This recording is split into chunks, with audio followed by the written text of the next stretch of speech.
Hey everybody, this is Perch. I've done videos before on kind of what's your dream team or who's some creators you'd love to see on a comic or any of that. So the mail today is asking a question of really what creative team would do the best today. And there's some interesting caveats. I like this mail, but this mail does start off bonkers. So let's get right to it. It says, "Hello Perch. First of all, I love your show. I've been listening for several years now, and you've helped me get through a number of traffic jams in my commute.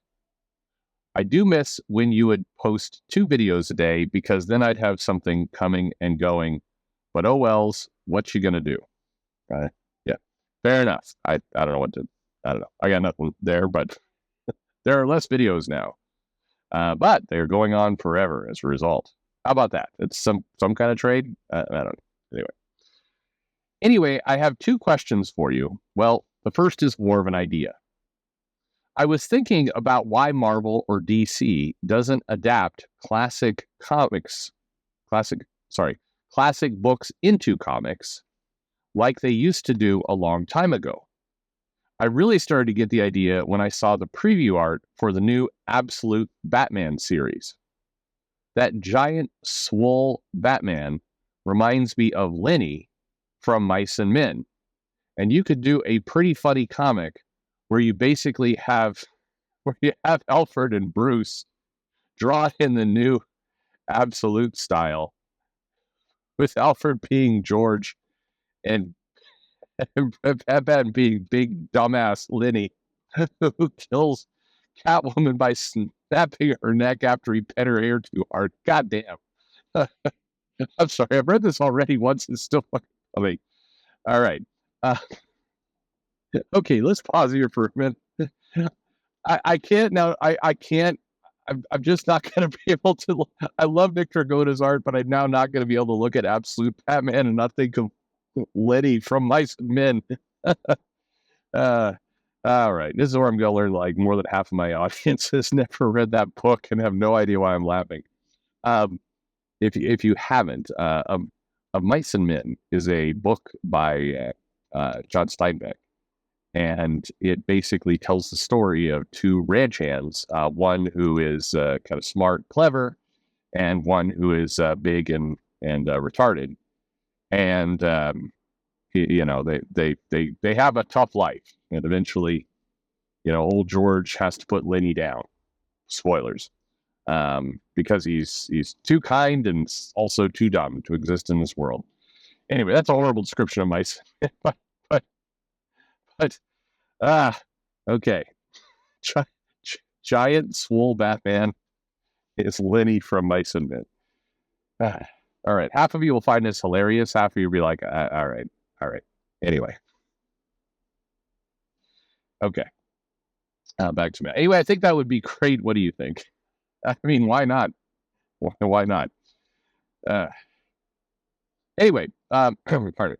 Anyway, my real question is around what creative team do you think would have the best chance of having a hit book in comics today? I know that you will say something like Chris Claremont and Art Adams. I mean, that wouldn't be bad. But would Chris Claremont and Art Adams really sell a top-selling book in 2024?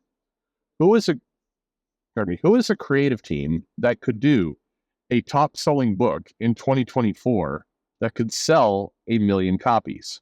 I'm curious what you think. All right. Well, I mean, clearly it's Batman. It's Liddy. Okay.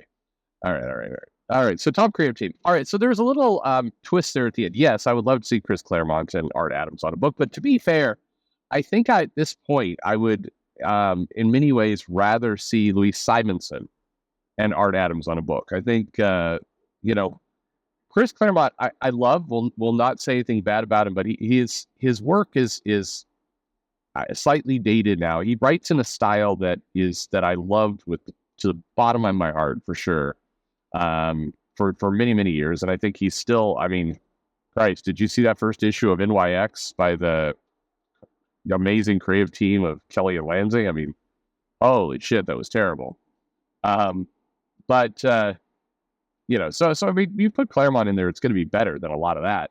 But all the same, I think I've liked when we've seen more recent stories. I think Louise Simonson still's got it, and I think she taps into the magic of comics. So one of the things I loved about Claremont, and then we'll get off to this topic, is like if you think about those annuals, the X-Men and New Mutants annual, and they went to Asgard, and all that kind of stuff. There was a joy and a magic to those books. That was kind of the I know that's probably not how people describe Claremont, but there was a love that kind of came through those titles that I just it was just really really enjoyable. And when I've read the more recent stuff, it just doesn't have that magic is gone. I don't know if that makes any sense. It's an intangible, but Louise Simonson, I read her work and it's still there. There's still a love for the characters. I would love to see Louise Simonson, Art Adams. But the nuance here is, in 2024, what styles have the best chance for commercial success? And I do think, as much as I love Claremont or Simonson or, any number of writers from that time, the style and the sensibilities are a little tougher to put up big numbers today. I'd love to see them give it a try anyway, but still, I recognize it probably wouldn't work the same. Um, Shifting over to the artist for a minute, I think provided we're excluding the fact that he doesn't enjoy doing interiors and he's slow now in what he produces. I think Art Adams always had that unique blend of comic kind of superhero, slight manga influence, or at least I don't know. He Art Adams, I think, would still sell amazingly well today. I mean, the detail, the realism, everything else. I think timing not you know timing not mattering. I think it would be huge. I think the artists that are going to have the most commercial success today are ones that can do a very distinctive style, um, but also not go so far that it feels like a niche product. This is where I think Brett Booth, for example, is money in a commercial sense because he draws in a way that just can make things pop. I think Art Adams, same thing. I think shifting gears a little bit, you can get a Sean Murphy, who's got a scratchier, rougher style. But if you put him on something with, you got to get the right project. But you could make a ton of money off that style. I love Nick Dragotta, but I wouldn't put Nick Dragotta in that place of massive commercial success. That'll be tested with the Absolute of Mice and Men coming out soon. But I love that work. But with commercial success is something where the comic looks slick, people pick it up, the art style is easy to consume, quick to get into, can be ported overseas and holds up there, and can be put on T-shirts and things and works. And that's the kind of stuff that John Byrne, Art Adams, back in the day, could really those images became iconic because they were so transferable to so many things. And it's just not, again, I like Bill Sienkiewicz quite a bit during the day, Simon Bisley. But both of them, their art style, even though I loved it, wasn't something that the masses could just pick up and love. And I'm saying this kind of from a purely commercial standpoint, not an artistic one. John Byrne had a style that was you could apply that work. You could put it on a T-shirt, a hat, a mug, a comic, anywhere, and you could take panels almost just right out of the book and plop them on some piece of merchandise, and it worked. It was just homogenous in a sense. I feel like I'm both complimenting and insulting everyone simultaneously with this. But that's kind of what you need. If you're thinking about a mass commercial appeal, that's where you got to go.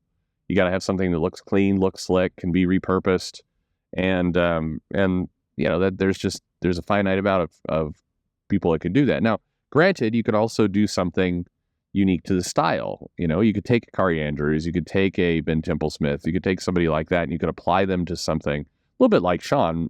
If you had Sean do a book where, the problem is the character isn't popular enough. But if Sean was on a ghostwriter and you just set him loose, you would make a lot of money because his ability to do just amazing looking vehicles and more dangerous art would fit that, and it'd be loved by comic fans everywhere now. Um, if you yes, but anyway, so you could take Temple Smith, you could put him on something, very dangerous, very violent, very horror based, and it's going to work really well because you match style. Same thing with Bisley. You could do something a little bit more violent, a little bit more edgy. Carrie Andrews I'd love to see him do some incredible sci-fi type work, and you got Gleb Melnikoff, and you have a lot of people who you could apply to different things that would work really well. But that kind of mass market appeal, again, I'm thinking that you put a book, you walk over to another country, you put it on the shelf, and it's right now the tastes and styles have to be very just quickly adaptable. Again, all these guys can make tons of money and do really, really well. The writing is tougher because with writing, there's people are leaning in right now to what I'll just, probably poorly call the Grant Morrison style of, of comic book writing, which fans of comic books like, but in terms of mass market appeal, it has trouble crossing over. This is where, having a book, this is where Chris Claremont did well back in the day because you could pick it up. There was heavy amounts of recap. By the way, if you ever go back and read some of the X-Men, and you read a bunch of them all in one, sitting, you'll be shocked how often they go over like the same material over and over and over and over and over again. Like, there's a reason why the Wolverine's the best he is and what he does and what he does isn't very nice became such a cliche. It's because, almost every comic they were introducing the characters all over again. Like there's a lot of repeating of this stuff in his work. Anyway, be that as it may, I think with writers, and maybe I'll disagree with myself later. So I'm curious with what you say in the comments. But I think with writers, a specific writer is almost less important than someone who could tap into commercial sensibilities. And I'm thinking about, I don't know. There's a couple of people that spring to mind. Joe Casey, we've talked to on the, he's talked about commercial viability and, mixing your voice as a writer with an idea that's just easy to consume, quick to spark is brilliant. And I think that's what it takes. It takes a writer who knows how to balance those two, knows how to put them together, and almost puts themselves, their own voice a little bit in the back seat. Still got to be a good story, but you need something. You need a hook. It's why again, you said commercially successful here, or what would be that? It's why if you think about, why do summer blockbusters make so much money? Even though the plots are often terrible or just not a lot of complexity to them. Why is it the Academy Awards always goes for these, these very thought-provoking kind of movies with a lot to think about and learn, and but they don't make much money. The stuff that makes money it's like Michael Bay's Transformers, metal things smash into each other. Fuck it. That's because the spectacle is so important. So I think if you're talking about commercial viability, a comic that's going to sell really well in 2024, you have to have something that, is not just punching for 30 pages, but because bear in mind, the summer action movies that make all the money are also not just nonstop action. I know this because my daughter recently asked she'd like to see a movie that is nonstop action, and I had trouble finding one. I finally got to Crank, and I couldn't show her that. So it's like, you need a movie that just is never going to let up. But a lot of summer movies have plenty of plot, plenty of other stuff going on, but it's commercially viable, sensitive, it's sensitive to that fact. So I don't know if the writer matters too much. I as long as the writer can tap into those things. And quite frankly, if I'm pulling a name out of my hat, I think Joe Casey's comments on commercialization are dead smart. And I think if a publisher would listen to that and really take it to heart, you could make a shitload of money off that guy. But you got to set him loose and let him do what he's saying, he wants to do for you, the publisher. Anyway, it's an interesting question. All right, so what do you think in the comments? Who's a creative team that sells 1 million copies of something? I mean, I'm not even bringing up the whole, the distribution model of comics itself are probably going to prevent that from ever happening. But what do you think? Leaving that aside, who's the creative team that makes it work? Let me know in the comments below. And come on, be serious. I like every now and then I ask these questions. It's like these two creators who are doing a crowdfunding book on Indiegogo. It's like, all right, that campaign sold like 1,000 books, which is great and good for them. But please, thanks for listening. Hello, bitches.